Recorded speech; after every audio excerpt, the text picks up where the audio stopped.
Hello everyone, welcome back to my YouTube channel study point. इस video series में हम लोग national science olympiad NSO class 8 के सभी चैप्टर्स को डिस्कस करेंगे।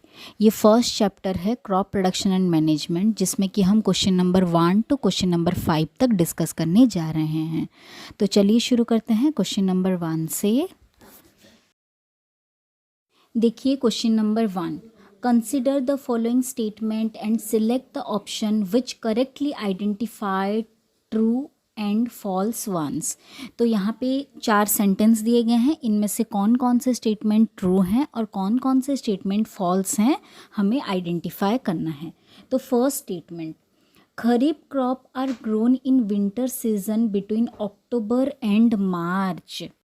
तो ये फर्स्ट स्टेटमेंट फॉल्स है, क्योंकि खरीफ क्रॉप एक मॉनसून क्रॉप है और ऑटम क्रॉप भी इसे कहा जाता है। खरीफ क्रॉप मॉनसून क्रॉप है। They are grown at the beginning of rainy season, मतलब ये जो जून जुलाई का महीना है, रेनी सीजन का स्टार्टिंग, इस टाइम इसके सीड को सोन किया जाता है, मतलब डाला जाता है। एग्जाम्पल हैं इसके राइस, मेज, मिलेट्स, रागी, पल्सेस, सोयाबीन, ग्राउंडनट्स एट्सेट्रा। तो फर्स्ट स्टेटमेंट फॉल्स स्टेटमेंट है। उसके बाद second statement, drip irrigation is very useful for areas having shortage of water. ये स्टेटमेंट बिल्कुल ट्रू है। ये ड्रिप इरिगेशन को माइक्रो इरिगेशन भी कहा जाता है। ड्रिप इरिगेशन को माइक्रो इरिगेशन भी कहा जाता है। And irrigation system which save water by allowing water to drip slowly at the roots of plants। इसमें क्या होता है, drop by drop, drop by drop plant के रूट्स में वाटर को डाला जाता है। इससे क्या होता है, एवापोरेशन कम होगा, पानी का वेस्ट कम होगा। तो ये इरिगेशन जिस एरिया में शॉर्टेज ऑफ वाटर होता है वहाँ पे ज़्यादा यूज़ किया जाता है। सेकेंड स्टेटमेंट ट्रू है। अभी थर्ड स्टेटमेंट को चलेंगे। Manures are mineral specific as they provide all the minerals needed by the plants. ये स्टेटमेंट, मैन्योर हर एक मिनरल प्लांट को प्रोवाइड करता है, ये स्टेटमेंट फॉल्स है, क्योंकि मैन्योर में लो कॉन्सेंट्रेशन ऑफ न्यूट्रेंट होता है। क्योंकि ये ऑर्गेनिक मटेरियल का मतलब क्या है, जो कि डेड प्लांट एंड एनिमल के डिकम्पोजिशन से बना होता है। Example humus, but they may not contain all the nutrient. Manure में हर एक न्यूट्रेंट नहीं होता, they do not contain all the nutrients necessary for the plants. इसीलिए फर्टिलाइजर्स को भी यूज़ किया जाता है। समझ में आया? उसके बाद नेक्स्ट, मतलब थर्ड स्टेटमेंट फॉल्स है। अभी फोर्थ स्टेटमेंट को चलेंगे। Broadcasting of seed is done by seed drill. पहले तो ब्रॉडकास्टिंग का मतलब क्या है? Broadcasting of seed is a method of scattering seeds by hand. जैसे देखिए, हमें पता है सोइंग का मतलब क्या है। सोइंग का मतलब क्या है, सीड्स को रेगुलर इंटरवल में, रेगुलर डेप्थ में अगर हम लोग डाल रहे हैं, उससे हम सोइंग बोलते हैं। जिसके लिए कि पहले हम लोग मैन्युअली करते थे, अभी उसके लिए सीड ड्रिल आ चुका है। बट ये जो ब्रॉडकास्टिंग है, इसमें कोई रेगुलर इंटरवल या रेगुलर डेप्थ नहीं होता। इसमें अनइवन डिस्ट्रीब्यूशन ऑफ सीड को हाथ से ही डाला जाता है। Scattering of seed by hand हुआ। समझ में आया? तो ये फोर्थ स्टेटमेंट भी फॉल्स है। तो ऑप्शन बी हो जाएगा correct answer. False, true, false, false. समझ में आया? हर एक क्वेश्चन के एंड में मैंने आप लोगों को एक्सप्लेनेशन, जो कि मैं बोल रही हूँ क्वेश्चन के बाद, उसे भी लिख के शेयर कर लिया है। आप लोग चाहें तो इसे भी पढ़ सकते हैं। समझ में आया? अभी चलते हैं क्वेश्चन नंबर 2। क्वेश्चन नंबर 2 है, question number 2, match different terms in column 1 with their related description in column 2 and select the correct option for the given codes. हमें कॉलम 1 और कॉलम 2 को मैच करना है। तो देखिए, मैन्योरिंग का मतलब क्या है?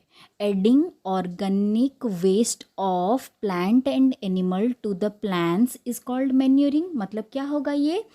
Adding nutrient to the soil. ये हो जाएगा adding nutrient to the soil. उसके बाद थ्रशिंग का मतलब क्या है? थ्रशिंग का मतलब है separation of grain from the rest of the plant is called as threshing. Grains जिस प्लांट में लगे हुए हैं उससे अलग करना, सारे ग्रेन्स को प्लांट से अलग करना, उसे हम लोग थ्रशिंग बोल के बोलते हैं। उसके बाद आ गया टिलिंग का मतलब क्या है? टिलिंग और प्लोइंग, इसका मतलब होता है loosening and turning the soil. Loosening and turning the soil ये first step of crop production and management है। सबसे पहला स्टेप जिसमें कि सॉयल को लूजन किया जाता है, क्योंकि ताकि सीड अच्छे से ग्रो कर पाए, रूट्स अंदर तक पेनिट्रेट कर पाए, आराम से पानी अंदर तक जा पाए, इसीलिए टिलिंग ऑफ सॉयल किया जाता है। उसके बाद लेबलिंग का मतलब क्या है? लेबलिंग मतलब हर एक ग्रेन ऑफ सॉयल को, बड़े बड़े क्रॉम्स को, उससे ब्रेक डाउन करना और पूरा एक सेम लेवल में मिट्टी को लाना, that is called as levelling. समझ में आया? इसका मतलब होता है लेबलिंग। तो ऑप्शन सी हो जाएगा करेक्ट आंसर क्वेश्चन नंबर 2 के लिए।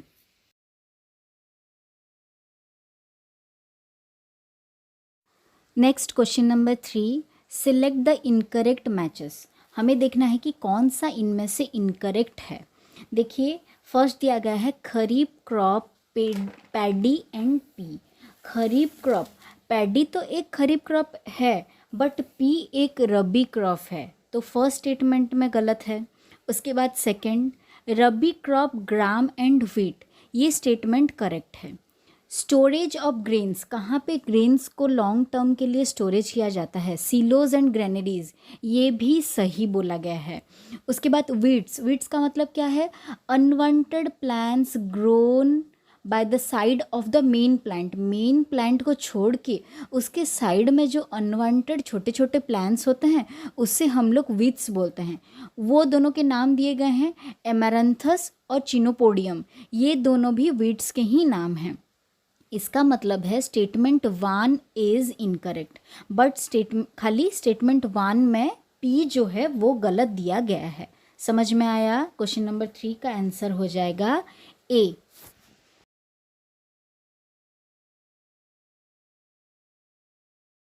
नेक्स्ट आ गए हम लोग क्वेश्चन नंबर 4 में। Which of the following processes is shown in the given figure. इस फिगर में कौन सा प्रोसेस इनमें से दिया गया है?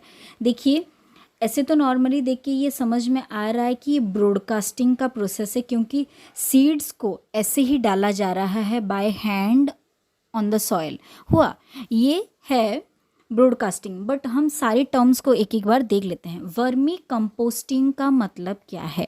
वर्मी कंपोस्टिंग को वर्म फार्मिंग भी कहा जाता है। वर्म मतलब इंसेक्ट, कीड़ों को डाला जाता है जो। The process in which the earthworm convert the organic waste into manure rich in nutritional content. इसमें क्या किया जाता है? अर्थवर्म को छोड़ा जाता है सॉयल में, ताकि वो क्या करें? न्यूट्रेंट लेवल को इंक्रीज करें, न्यूट्रेंट लेवल को इंक्रीज करें by degrading the organic waste into manure. वो क्या करते हैं? ऑर्गेनिक वेस्ट जैसे कि एनिमल वेस्ट हो, लीव्स हो, प्लांट वेस्ट हो, उन्हें मैन्योर में कन्वर्ट करते हैं। समझ में आया वर्मी कंपोस्टिंग का मतलब? ब्रॉडकास्टिंग तो हम समझ चुके हैं पहले वाले क्वेश्चन में। उसके बाद फुमिगेशन। फुमिगेशन का मतलब क्या है?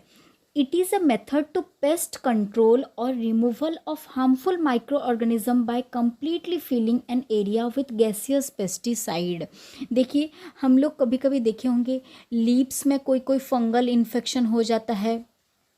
पूरे हमारे एग्रीकल्चर में कभी कभी कोई कोई माइक्रो ऑर्गेनिज्म या कोई इंसेक्ट का बहुत ज़्यादा नंबर इंक्रीज़ हो जाता है, तो उन्हें निकालने के लिए वो जो पेस्ट कंट्रोल या पेस्टिसाइड को स्प्रे किया जाता है उससे फूमिगेशन बोल के बोला जाता है। उसके बाद नेक्स्ट टर्म आ गया टिलिंग। टिलिंग का मतलब तो हम समझ चुके हैं, लूजनिंग ऑफ सॉयल, और प्लोइंग को भी टिलिंग बोला जाता है। ये क्यों किया जाता है? It permit moisture and air to penetrate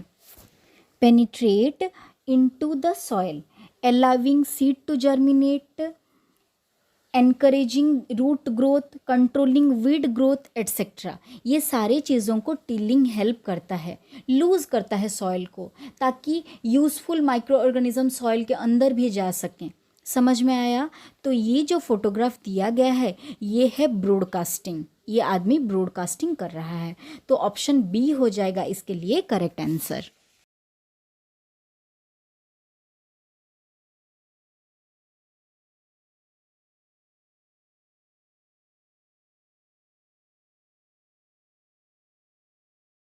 next question, question number 5, identify the given agricultural tool. यहाँ पे एक टूल का फोटोग्राफ दिया गया है, इनमें से ये कौन सा टूल है बोल के बोला गया है। पहला आता है कॉम्बाइन, ये एक कॉम्बाइन का पिक्चर है। कॉम्बाइन क्या करता है? It harvest a variety of grain crops, ये भी एक टाइप का हार्वेस्टर ही है। ये इसका नाम कॉम्बाइन क्यों है? कॉम्बाइन का मतलब है बहुत सारी चीज़ों को जोड़ना। इस मशीन के थ्रू हम लोग थ्रेशिंग, गैदरिंग, विनोइंग, रिपिंग ये सारे प्रोसेस कर सकते हैं, इसीलिए इसका नाम कॉम्बाइन है। ये एक टाइप का हार्वेस्टर और अ सिंपल कॉम्बाइन मशीन है। समझ में आया? उसके बाद है हो को देखिए, हो का फोटोग्राफ ये है। उसके बाद नेक्स्ट है, ये एक कल्टीवेटर का पिक्चर है। कल्टीवेटर क्या करता है? ये एक फार्म इम्प्लीमेंट और मशीन है जो कि किस तरह से डिज़ाइन किया गया है? To stir the soil around a crop, crop के साइड में जो सॉइल है उसे स्टर कर पाए, उसे रोटेट कर पाए, ताकि प्लांट्स का ग्रोथ अच्छे से हो पाए।